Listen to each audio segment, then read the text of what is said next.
चिड़िया की जेठानी। मोनी चिड़िया की बहू सुमन चिड़िया बहुत ही चालाक थी। वह अपनी सास की सेवा करती और सारे घर को अपने कब्जे में रखती थी। अरे बहू कहाँ है? मुझे भूख लगी है, कुछ खाने को बना दे। जी माँ जी, अभी बना कर देती हूँ। कुछ देर बाद सुमन मोनी चिड़िया के लिए खाना लाती है। मोनी बहुत खुश हो जाती है। कुछ दिन बाद मोनी अपने छोटे बेटे की शादी कर लेती है और पायल चिड़िया बहू के रूप में उसके घर आ जाती है। माँ जी, ये पायल मुझे कुछ ठीक नहीं लग रही, इसे घर के काम में लगाइए, नहीं तो ये सर पर चढ़ जाएगी। तू ठीक कहती है, मैं अभी इससे बात करती हूँ। सुन बहू, आज से घर का काम संभाल ले और अपनी जेठानी के साथ काम करना शुरू कर दे। साथ ही बाहर से दाने लाकर इकट्ठे कर, जिससे खाना बन सके।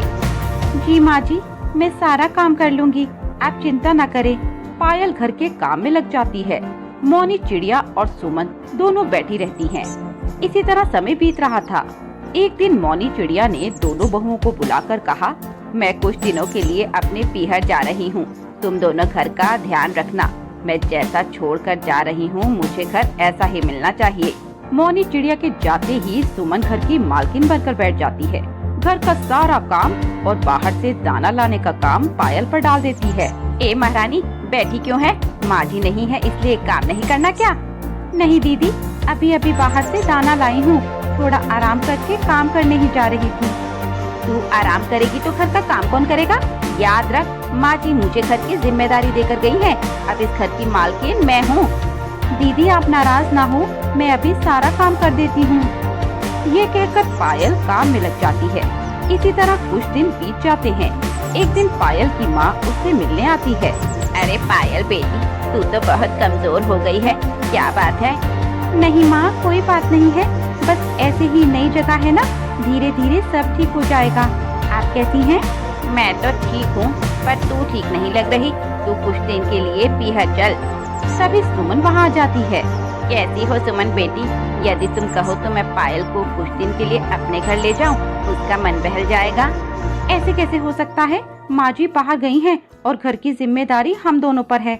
आप इसे अभी नहीं ले जा सकती, जब माँ जी आए उनसे पूछ कर ले जाना। यह सुनकर मुनमुन चिड़िया निराश होकर वापस चली जाती है। क्यों? अपनी माँ से मेरी बुराई कर रही थी? नहीं दीदी, मैंने तो माँ से कुछ नहीं कहा। शाम को कुटकुट कबूतर आता है। देखो देवर जी, आपके भाई दूसरे गांव में हैं और ये अपनी माँ से कह रही थी कि मैं इस पर अत्याचार कर रही हूँ। अब आप देख लो, ये यहाँ रहना नहीं चाहती। ये मैं क्या सुन रहा हूँ? अभी रुक, डंडे से तेरी पिटाई करता हूँ। ये कहकर वह डंडे से पायल को मारने लगता है। मुझे छोड़ दीजिए, मैंने कुछ नहीं कहा, आप चाहे तो माँ से पूछ लीजिएगा। आज तो तुझे छोड़ रहा हूँ, लेकिन अगर फिर मैंने भाभी के बारे में कुछ सुना तो तुझे बहुत मारूंगा। ये सब देखकर सुमन बहुत खुश होती है। कुछ दिन बाद मोनी चिड़िया वापस आ जाती है। उसे जब सब पता चलता है तो वह भी पायल पर बहुत गुस्सा होती है। एक दिन काम करते करते पायल बेहोश हो जाती है। मोनी उसे देखती है। कुछ देर बाद पायल को होश आ जाता है। पायल बहू तो माँ बनने वाली है, अब यह घर का काम नहीं करेगी। सुमन, तू आज से घर का काम संभाल ले, इसके खाने पीने का ख्याल रखना। सुमन को बहुत बुरा लगता है। वह सोचती है कि अगर पायल माँ बन गई तो उसे कोई नहीं पूछेगा। एक दिन सुमन पायल के लिए खाना लेकर जाती है। पायल बहन, खाना खा लो, अब मैं तेरा बहुत ध्यान रखूंगी। पायल बिना कुछ बोले खाना खाने के लिए आगे बढ़ती है। तभी मोनी चिड़िया खाना फेंक देती है। पायल, तू ये खाना मत खा, इस नागिन ने इसमें जहर मिलाया है जिससे तू मर जाए। मैंने खुद इसे जहर मिलाते देखा है। ये सुनकर पायल रोने लगती है। दीदी, अगर मैं आपको पसंद नहीं हूँ तो मैं अपने घर चली जाती हूँ, मुझे मारकर आपको क्या मिलेगा?